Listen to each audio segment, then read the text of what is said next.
Squeak, when you recorded the bass, did you have any particular sound in mind or influence that made you lay down the music the way you decided to do it? So I like to have a really bassy tone. Like my influences are like Muse, and like they have quite a deep tone. So I use quite a lot of bass, a little bit of mid, and not much treble. Don't ask me which pickups on the neck. So I like the flippy switches because I am not technically like-minded.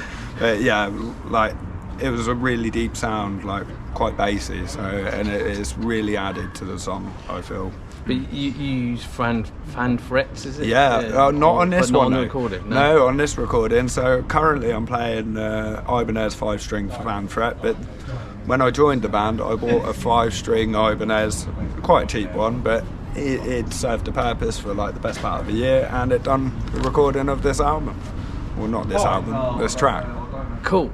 Same question to James then. What about influences and the sort of sound? What made you get to the point of recording the drums in the way you did? Was there anything that went through your head in inspiration? Like the drum roll bit as well.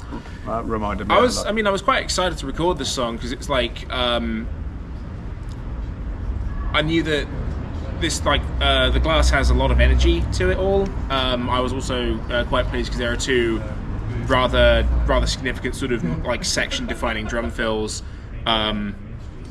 Like you got the little the tom thing at the end of the intro, and also the falling down the stairs thing just before the solo, which I like. That's a scientific term, the falling down the stairs drum bit, because it does.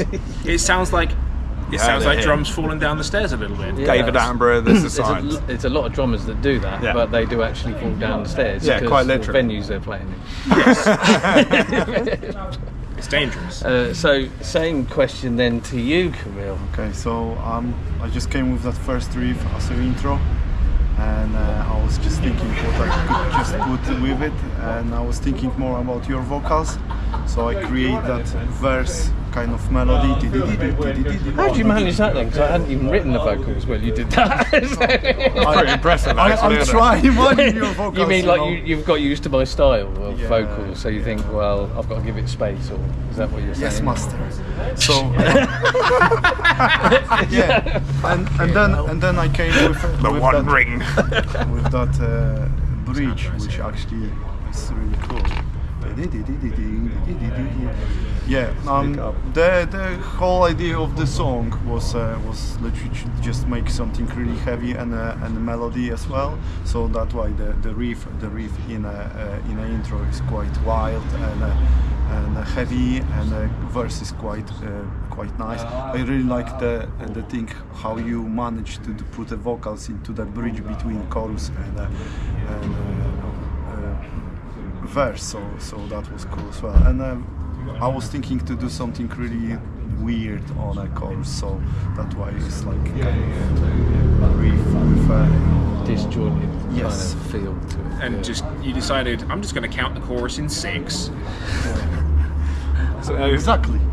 My question to you, Jim. Oh God! No, you're not meant to ask me questions. No, you can't just ask us questions. I'm going to ask you one. Go on then. So, what gave you the concept behind the lyrics, and like because they're quite deep meaning to them? So, well, I think at the time, like we had a new person in charge of the government, and I really didn't like what their proposals were, and although we try not to talk about government as such in music, it does have a lot of influence in the way that we live our lives. It's kind of impossible sometimes. It does. So I went out for a walk. In all honesty, I went out for a walk, and I wanted to clear my head, and I just noticed it was basically a load of shit. Wherever I walked, there was rubbish. There was like broken street lamps, signs that had just like someone had just scribbled over. There's a lot of rubbish about them. And it just infuriated me. And I got back in, and I knew I had to write this song, and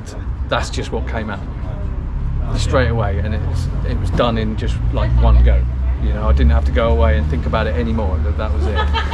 And obviously I listened to the heaviness of it, and I thought, should I do like really heavy vocals over the first part of the song? And I thought, no, I'll just leave it and give it the space that it needs.